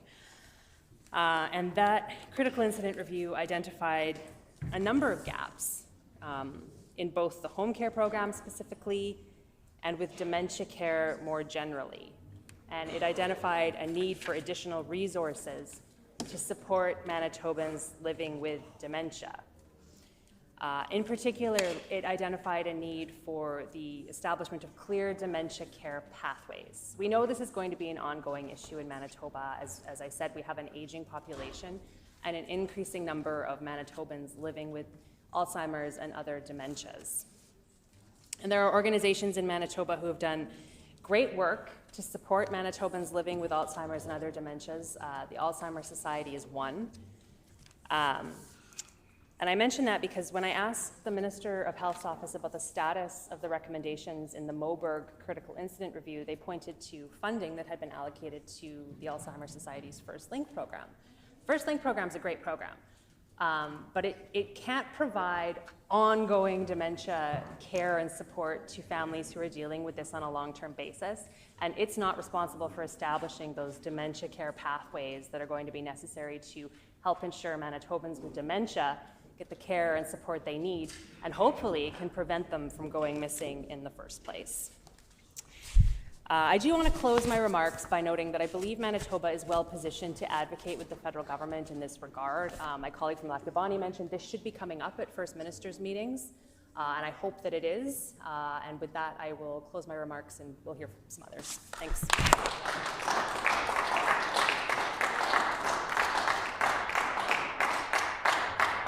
Before we move on to the next speaker, I'll just direct all honorable members to the public gallery where we have grade 5 students from Woodland School under the direction of Chris McLean. This group is located in the constituency of the honorable member for Lakeside. Welcome here.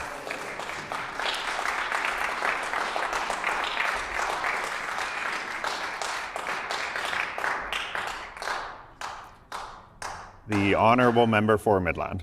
Thank you, Deputy Honorable Speaker. I'm pleased to get the opportunity today to rise on this resolution regarding National Strategy for Silver Alerts.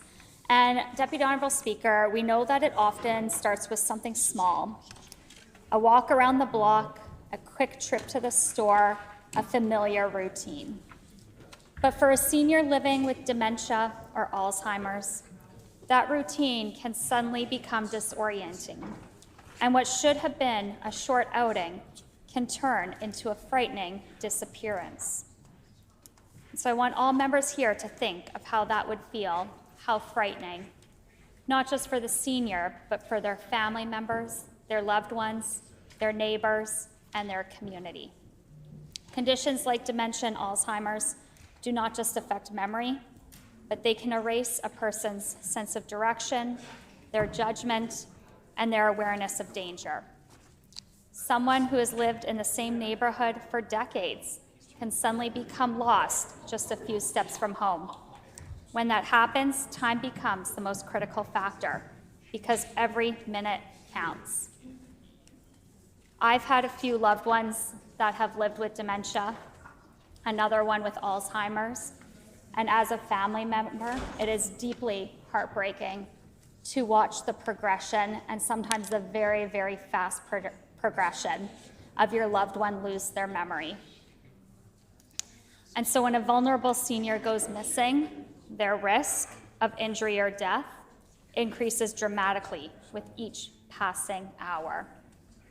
Exposure to harsh weather, traffic dangers, or simple disorientation can quickly turn a disappearance into a tragedy. And this is the reality many families face, and is exactly why silver alerts are so important. A silver alert is a public notification system designed to quickly broadcast information about missing seniors, especially those with cognitive impairments. And much like Amber Alerts for children, these alerts mobilize entire communities. They activate highway signs, they interrupt radio and television broadcasts, and they send alerts directly to mobile phones. They turn everyday citizens, everyday Manitobans, into extra eyes and ears, because while law enforcement works tirelessly, they cannot be everywhere at once, but a community can and often are. And when a community is informed, it responds. People pay attention, they report sightings, and they help bring someone home. That kind of rapid awareness is not just helpful, it is life-saving. Silver alerts are not just about finding someone, they are about giving families hope during their most desperate moments. Silver alerts also give law enforcement a stronger, faster, more coordinated tool. And they are about giving communities a chance to act with compassion. They also send a broader message, one that matters deeply, that our seniors matter, that their lives, their safety, and their dignity are worth protecting. These are the people who raised us. And when they are at their most vulnerable, we have a responsibility to stand up for them. Some critics argue that systems like silver alerts could overwhelm the public or desensitize people to emergency notifications. But what we need to be clear about is what is at stake, because this is about human lives. And the cost of inaction is far greater than the cost of awareness. Because if it was your loved one missing, your parent, your grandparent, your brother, your sister, your neighbor, you would want every possible tool used. You would want the public to know, and you would want people to look. And silver alerts make that possible. There are places where silver alert systems have already been implemented, and they have proven to be effective in helping to locate missing seniors faster and saving their lives. But despite that, the reality across Canada is inconsistent. Some jurisdictions do have systems in place, but others do not. And some rely on limited or informal processes. So this creates gaps in response, and those gaps can have serious consequences. But vulnerability doesn't stop at a provincial border, and neither can our response. And this is why it is so important for a national system where we have coordination, consistency, and leadership. A national framework would ensure that no matter where a senior goes missing, the response will be swift, effective, and aligned. And it would strengthen communication between jurisdictions and provide clear standards for action. And we have an opportunity to move in that direction. So I do want to take a moment to acknowledge the work that has already been done on this issue. Because nearly a decade ago, former colleague, the PC MLA for Brandon East, recognized the importance of protecting vulnerable seniors and took action to advance this conversation by introducing Bill 214, the Missing Persons Amendment Act. That leadership mattered then, and it still matters now. So I do want to recognize the former PC MLA, Len Eastlifson, for making that possible. For all members of this House, I want to remind them about dementia and why this alert system is needed. Dementia is not a disease that affects only the person diagnosed, but it is a condition that reshapes entire families. It's often slowly and painfully, as roles, relationships, and daily routines are fundamentally altered. And as I mentioned earlier, this can happen slowly or it can happen very, very quickly. And at first, some of those changes may seem small: missed appointments, repeated questions, moments of confusion, forgotten keys. But over time, these moments accumulate into a reality where loved ones must confront the gradual loss of the person they once knew. Sometimes this can be an individual reverting back into a time when they were once younger, whether they were a child or a university student. They might look at their grandchild and think that they're their daughter instead. So as these moments accumulate into a reality, family members must confront this loss. Spouses become caregivers. Children may take on parental responsibilities. Grandchildren may take on those responsibilities. And families often find themselves navigating emotional strain, financial pressure, and physical exhaustion all at once. And this financial strain can grow as medical costs, home modifications, or reduced work hours take a toll. And in many cases, families are forced to balance their own responsibilities, careers, their own families, and personal well-being, while becoming sometimes almost full-time caregivers. And one of the most frightening realities families face is the risk of a loved one wandering and becoming lost. Possibly their loved one jumping into a car because they believe that they still have their license and can still drive as they have always done. This is a common and dangerous symptom of dementia, and this fear can be constant. This is where silver alerts play an essential role in supporting families and protecting vulnerable seniors. By broadcasting descriptions through media, digital platforms, these alerts mobilize entire communities to help locate the individual. And beyond their immediate impact, silver alerts bring awareness to the realities of dementia and Alzheimer's and the risks associated with it. And they highlight the importance of community vigilance and encourage people to look out for one another, especially the most vulnerable. Although while it doesn't remove the emotional and physical toll of caregiving, it does provide an important safety net.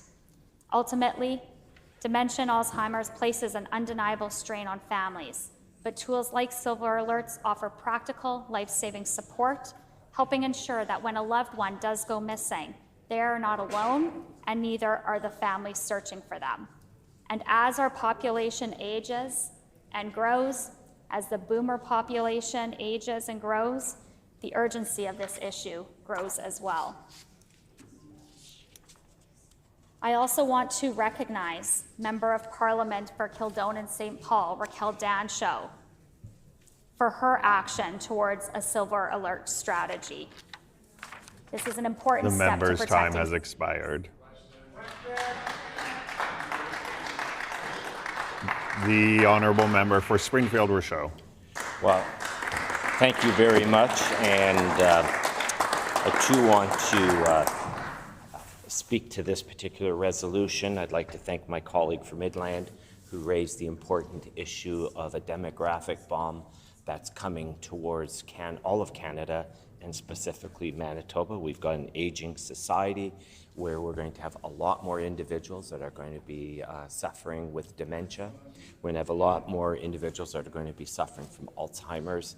And we've got to start addressing the needs and the challenges we're going to have with that aging demographic, not just in personal care homes, but in the personal care homes that we're going to need dementia wards, where we're going to have to make sure that we are taking care of individuals who, no fault of their own, not because of something they've done, but because of their aging process, and we don't fully understand where this comes from, but they are no longer able to take care of themselves, and they can get themselves into difficulty. There is the example out of North Kildonan, and we've had that addressed several times. Earl Moberg, that was December 2023, at 81 years old, went missing, and how tragic for that family. They have no closure, as he is still missing as of today. So the fact that Member of Parliament for Kildonan St. Paul, Raquel Dancho, brought this issue forward on a national level, we'd like to thank her and her leadership. She's a great parliamentarian who represents Manitoba incredibly well, not just as Manitobans, but she represents us well on the national and on the international stage. And for her to bring this issue forward, and I know that this issue resides in her riding, it's good to see that this legislature is going to follow the good work that's being done by MP Raquel Dancho and follow her lead in what's being done on a national level. It would be good to see this as a national policy backed up by legislatures across this province. And families sometimes don't recognize all the symptoms, or, I mean, we've seen it from time to time. They might live in some kind of denial and not exactly recognize that a loved one of theirs is suffering from a dementia or the early stages, the onset of dementia, and then don't realize that their loved ones may wander. They get into difficulty. I was working in my yard a couple of years ago, and one of my neighbors had their mom staying with them, and I recognized her. She was walking the dog, and she stopped and she said hi, and I greeted her, and she kind of recognized me. We had a little chat, and then she said to me very kindly and very sad, she said, I am lost. You know who I am. Could you tell me how I get home? So I indicated to her how she should get home, and I said, you know what, I'll watch, make sure you get to the right house, but you're going to be okay, and I watched. Order. When this matter is again before the House, the honourable member will have 6 minutes remaining, the time being 12 p.m. This House is recessed and stands recessed until 1:30 p.m. today.